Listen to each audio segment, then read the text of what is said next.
Hello everyone and welcome to another episode of In Case You Missed It, 31 for those who are keeping count. My name is James. This is your place to get all the week's film trailers, headlines, box office and film news in general.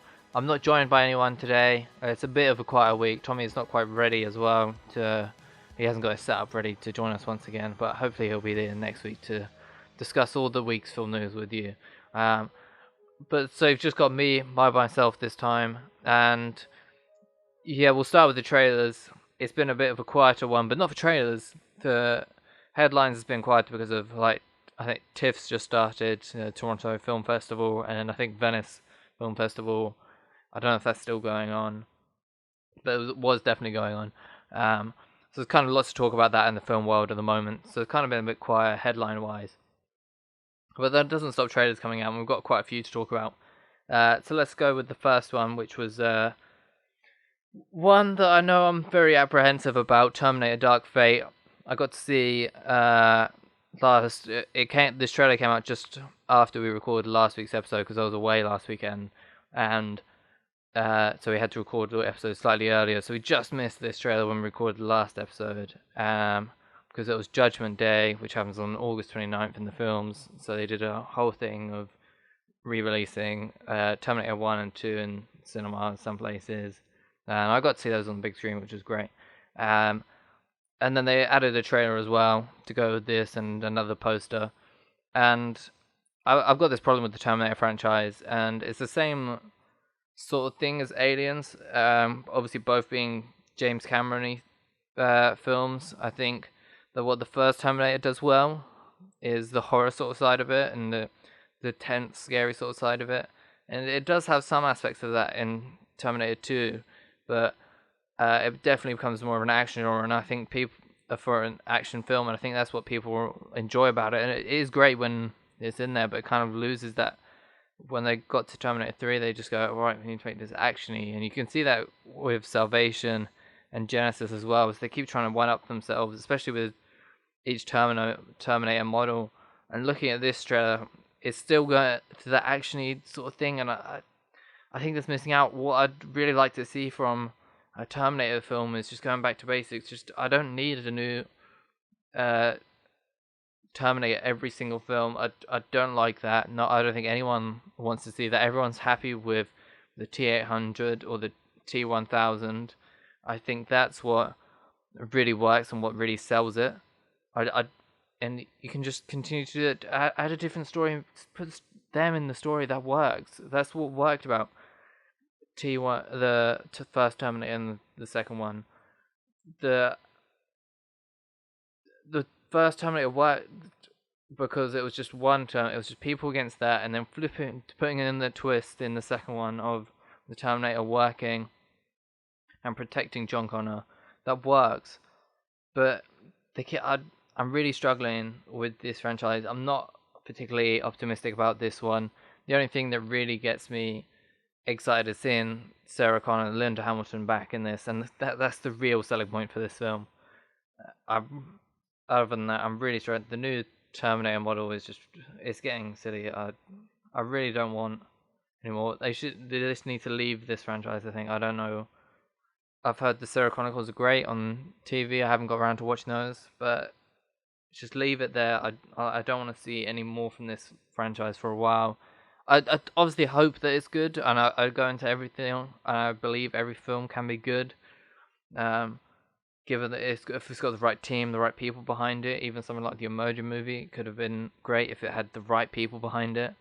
And sometimes that pays off with like a Lego Movie, and so if that proves that this is the right team behind it, then it can be great. And there's some really good people behind this film, so I'm kind of optimistic in that sort of sense. But I just don't want this. Do I want to see another trilogy of Terminator films? Not particularly. The way I see this going is that this film is going to flop. I really wouldn't be surprised if this flops. So that's a big, that's a no for me for this trailer. It really doesn't sell me. I'm not excited for it. It tries to put the Terminator music in there, but it just really didn't work for me. The next trailer we got was a longer look at Jojo Rabbit, a little bit more story this time for Taika Waititi's next film. We'll talk a little bit more about Taika Waititi in a little bit. But this one has to be one of the most anticipated for the rest of the year. If you like what you saw in Thor Ragnarok from Taika Waititi and you haven't checked out some of his other films like Hunt for the Wilder People, or what was the other one? My head's gone blank as to what the other one is that he did. Oh, of course, What We Do in the Shadows, where he really got his name. Both of those, Hunt for the Wilder People and What We Do for the Shadows, are great, and it's good to see him still being able to do his own sort of thing and being allowed to do what he wants to do. And I like that he's still getting to do that. And it looks funny. I don't want to say too much about it. Just go and check out this trailer if you're interested in seeing Taika Waititi's sort of sense of humor, and what he's gonna do with Hitler. I'm really interested to see what this film is. It looks great. It looks funny, and it's a really big yes for me. It's definitely one of my most anticipated. I think it actually doesn't come out till January here in the UK, which is annoying. I hate it when that happens. The next trailer we got was for Gretel and Hansel, not Hansel and Gretel, Gretel and Hansel, not a sequel to the Jeremy Renner and Gemma Arterton one, but a younger cast. We've got Sophia, who played Beverly in It, the young It, the children's It. What, the children's It? No. The children cast of It, the one that played Beverly. She's playing Gretel in this. She's looking after her younger brother, and it's the same sort of story as Hansel and Gretel, but it kind of, I think, I can't remember who said, I think it might have been Mark Riley said it on Collide Live. He said, they kind of get the witch sort of vibes through it. It might have been Christian Rubicabla. Well, it was one of those. They got the witch sort of vibes from it, and you definitely do. There's some really great cinematography from that, and that's kind of what's grabbed my interest in this film, being the really dark, twisted sort of version. Obviously, the story of Hansel and Gretel is quite dark anyway. But to put this, I'm not sure how they're gonna, because from the trailer it kind of seems like they find the witch in the forest quite early on in the film. So I'm interested to see how early on they do find it and how they're going to drag out the rest of the film. Because you imagine it's going to be about 90 minutes. But it looks interesting. I'm really interested to see what they do. These sort of horror films they're sort of a slow burner, and sort of it doesn't look like it's going to get a wide release for it. But it'll be one. It won't have a high budget, so it might make its money back depending on how word of mouth is. But these sort of horror films with the hardcore horror audience, they normally go down. We'll hit if it's good or not. We'll definitely hear about it. So this is a yes for me. I was gonna say first yes of the week, but no, I'd give a yes to Jojo Rabbit. I don't know if I said that. The next trailer we got was for Bad Boys for Life, the third Bad Boys film. They shouldn't have named a third one when this one's got 4 in it. It doesn't really make sense to me, but I'm very apprehensive about this trailer. It starts off interestingly. I don't know what. I feel like this film's gonna flop. You see it's coming out in January, and that's normally when distribution. That's when they put it. It sounds like this film got made because Will Smith got the fans to say we want to make this. I think it's might be Sony. I don't know, who are distributing this film, and I think it's Will Smith wanted to make this film. The fans wanted this film, obviously. Some young directors who haven't really done anything. I would have been perhaps more interested if Michael Bay could come back to do this one. As much as I don't like what he eventually did with the Transformers franchise, I think Michael Bay is obviously very talented. But I appreciate giving it to some young directors, and I'd like to see Hollywood start doing that, taking risks on directors and giving these younger ones a chance. But that being said, I really don't know. It looks like they're trying to copy Michael Bay in some ways. That opening shot with the Porsche, it looks very Michael Bay, and it's shot the same sort of way. Maybe it's just an homage, and maybe they're just trying to keep it in that same sort of world and same sort colouring, that sort of thing. And in this trailer, the jokes didn't particularly land for me. The action looked decent, but I already feel like the villain's going to be forgettable. The story doesn't look particularly interesting. Don't get me wrong, you don't go into this sort of film needing a story. You're there for the action, and it's just a mindless sort of action with quite a great chemistry between Martin Lawrence and Will Smith. That's why you're there for these sort of films. But I don't. I felt like it's just. I'm worried about this. I think it might flop. I think it's really going to struggle with the box office. It's got January, so it might potentially release. So it might potentially do well, but I think it might just get lost under a lot. And I think after when you've got a crowded December, as we always do with the Star Wars and Jumanji, I think it might get a little bit lost under there. It is a while after that, but I think, as Tommy always says, some people only go to the cinema a couple of times a year, and is Bad Boys going to be one of those films? I don't think it is. From this trailer, I'm not seeing enough there as to why I want to see it. There's not enough there grabbing me. The comedy don't work for me. Maybe maybe I need to see another trailer for it to really grab me and get a little bit more of the story as to what will particularly work for me. I'm worried about that ending bit as well when you got the new recruits and just doing what every franchise has done since Star Wars came back, of just having the old ones kind of sort of be on the sidelines. And I really hope they don't do that sort of thing. And maybe that's something they're going to play with in the film itself, and acknowledge that there's these people that want to take over the mantle of Bad Boys or whatever. I don't know. We'll see in January. That's a no for me. The last trailer we got was for Black Christmas. I could literally say it's a horror film about a sorority girl at Christmas, and that's about all you need to know. I wouldn't say watch the trailer for this, because purely on the trailer, no, because I felt like I got way too much from this trailer. It's not Sony's Blumhouse, and I really like Blumhouse, and you can kind of get the sense of their sort of style. It felt very Happy Death Day to me. Maybe it's just because of it being a sorority girl and it being a horror film. I got a similar sort of vibe to that, and if it goes along that sort of thing, then it might work. But I don't want it to go. I don't know. I also want different stuff. It looks just generic, and it's really frustrating to see this sort of thing. I haven't watched the original, so I don't know too much about the story. But this trailer really didn't sell me on this. I don't know. I'm really struggling to see what more this film could bring to the table, other than just generic horror.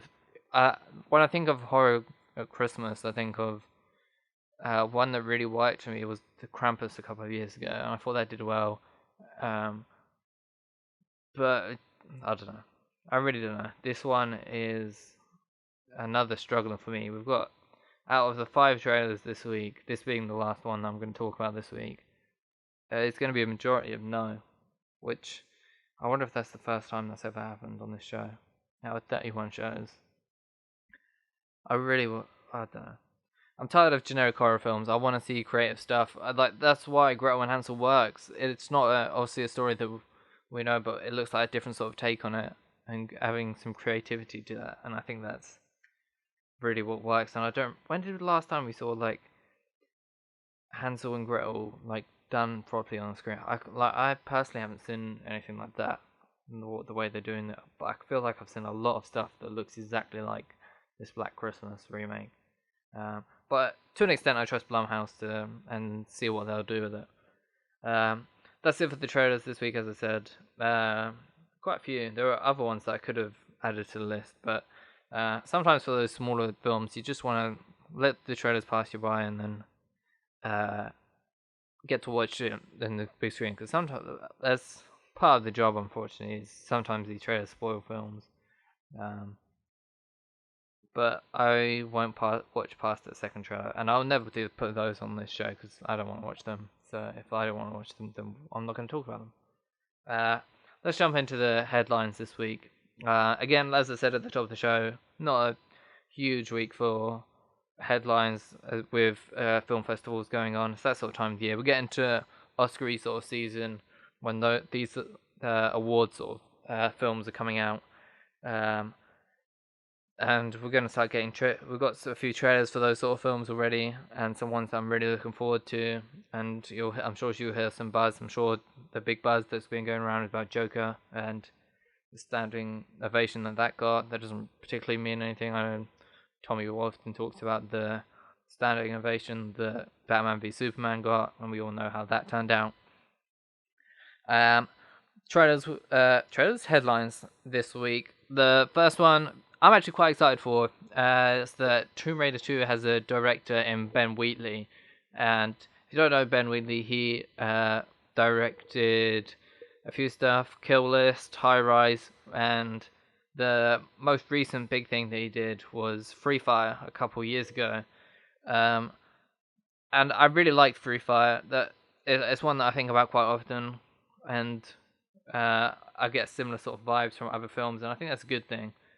So to see that he's been brought on, someone who's clearly talented, had success with like High Rise and Free Fire, to being brought on to do a bigger film that's like I was talking about with Bad Boys.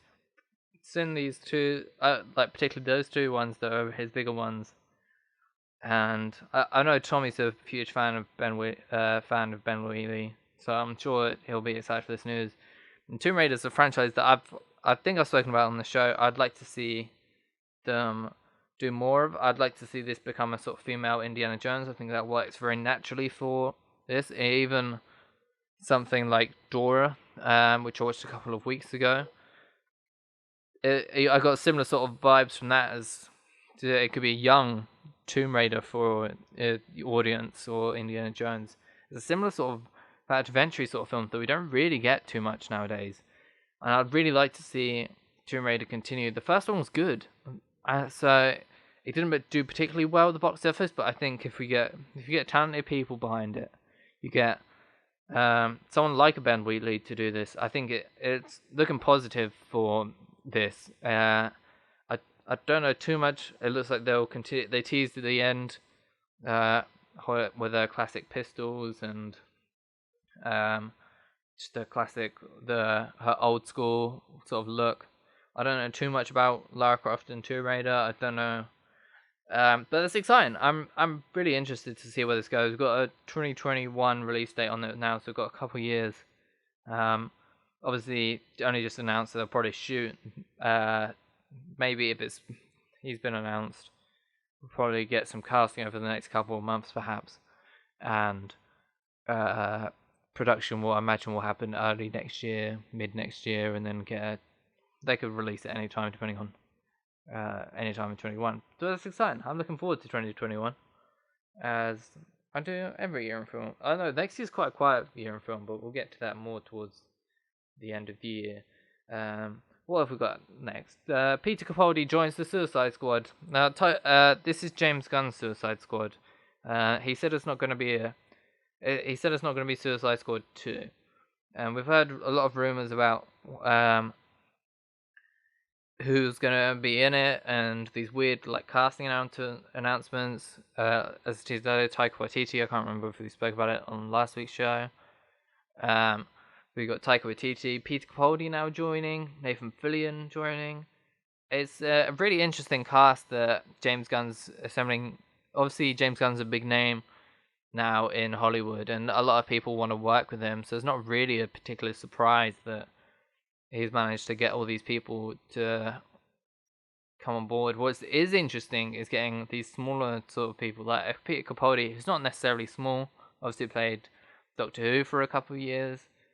But these Taika Waititi's, these Nathan Fillion, I know Pete Davidson's also been rumoured. So it's interesting that he's going for this seemingly more comedic sort of route, and I think that works if you're going for like crazy villainous sort of people, and I think that could be quite successful. But what it also gives James Gunn the chance to do with small actors is give them these people who perhaps aren't likely to play superhero characters. I know you look at Taika Waititi, who obviously plays Korg in Thor, and Nathan Fillion has played a couple of characters in Guardians of the Galaxy.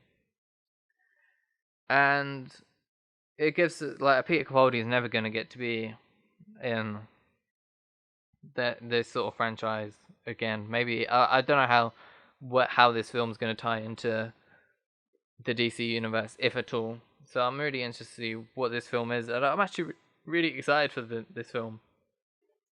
Another one that I think is slated for 2021. I'm really interested to see what characters he brings. I think we're going to see some really small, obscure, crazy sort of characters. Something like a Kite Man potentially. I think is very much a possibility in James Gunn's Suicide Squad, and I'm really looking forward to seeing what he does with it. And I think it's really going to reinvigorate a lot of the audience who didn't like the Suicide Squad that we got a couple of years ago. Another bit of casting news that we got during the week is that Will Poulter, who was actually going to play Pennywise in it when Cary Fukunaga was going to do it, but when Andy Muschietti came on board, Will Poulter also left the project, and he's actually going to lead the Lord of the Rings series that's going to be on Amazon.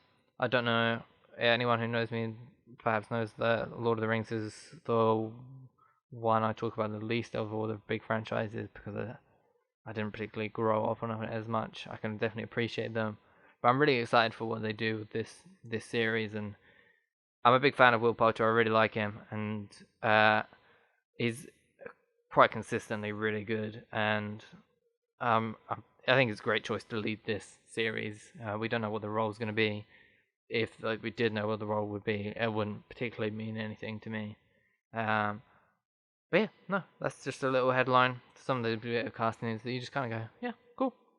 The last headline that came out the other day, a couple of days ago, was about the Crazy Rich Asians sequel and how the screenwriter, where's her name gone? Adele Lim, who wrote the first one. She was brought on board initially to write this second one, but now has exited the project because of she was being paid 8 times less than one of the other white male screenwriters that had been brought on board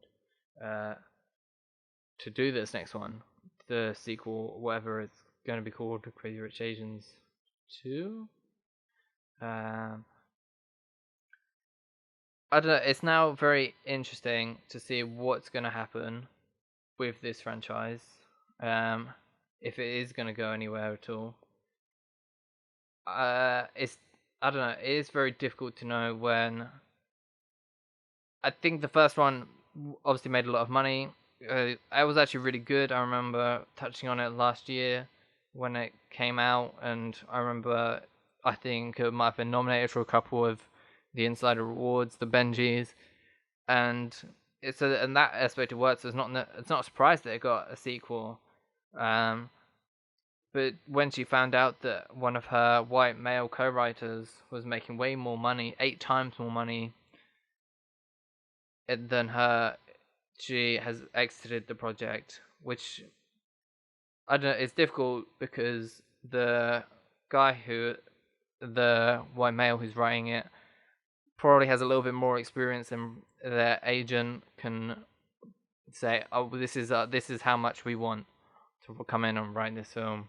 That's their standard price. Whereas Adele Lim, who's a newer writer, one that hasn't done particularly much work, her agent would say, perhaps offer a lot lower than the other one. So I think that is. I don't think it's necessarily a problem. It's just more to do with one, them not knowing. I think it is difficult from. I think it's Warner Brothers. I think what they should have done initially was say get them on the same, but I don't think that's necessarily on Warner Brothers' part. I think that's more on the agents sort of part. I don't know. It's a difficult one. It's a really difficult one. I would hope that it was that Adele then will come back and something will be sorted. Is Pete Chiarelli, the other guy who wrote the proposal, but he already has previous experience in this rom-commy sort of world, and so it kind of makes sense that he was offered more, whereas Lim doesn't have experience. And I'm not saying that so the reason doesn't seem to be because of race or anything. I think it's just because of experience, and not at all justifying it. I think if they're contributing the same sort of amount, then they should be at the same level. But I don't think it's anything too serious to look into. But I don't think there's any racism sort of involved there. I think there's just more of a miss sort of communication between the agents and the studio and the writers as to what they should be getting. This is one perhaps Tommy knows a little bit more and will be able to contribute a little bit more about than I would. So maybe go and tweet at him for his thoughts at Mr. TT Green, and see what he has to say on the situation. I'm sure he'd appreciate that. Let's go into box office, and obviously the big one coming out this weekend is It Chapter 2. If you haven't already, go onto our YouTube channel and check out my review for that. I was there at midnight to see how that weekend went, and that weekend? No, that's not the right word at all. I did the double bill with both of them, the It Chapter 1 and Chapter 2 back to back, which was good in IMAX. And as we look at last week's box office, no particular surprises. A week before we had Overcomer, which was in third place. This one dropped to 6th this week, which meant that Ready or Not came in at 5th place. It jumped up. So I'm hearing some good things about that. It got a little bit more of a wider theatre count over the week. And that came in at 5th place with 5.9 million. Fast and Furious presents Hobbs and Shaw in 4th place with 6.4 million. The Lion King jumping up from 5th place to 3rd place with 6.9 million. Good Boys again going up in theatre count. In 2nd place with 9.5 million, and number 1, Angel Has Fallen, staying in there with 11.8 million. And I'm not going to do a full prediction of next week. I think it'll be pretty much similar. If you just move them all down one place and put it at the top, that's probably roughly what we're looking at. I'm picturing big things for it. I'm gonna make a prediction. I'm gonna put it towards scoring between myself and Tommy, but I'm gonna predict over 100 million opening. I think this is huge. It's one of the most anticipated films of the year. We've seen big openings already this year, and it wouldn't surprise me. I think that's over general predictions and what it's been tracking at, but I really wouldn't be surprised. I think it's one of the, for a lot of audience members, it would have been in their top 10 of the year as to what they were looking forward to. So that's kind of it for this week's show. And go and follow us on Facebook and Instagram and Twitter to keep up to date with all our news. Go and find us on Facebook by just searching Insider Network. Instagram at Insider Network. Twitter at Insider Network _.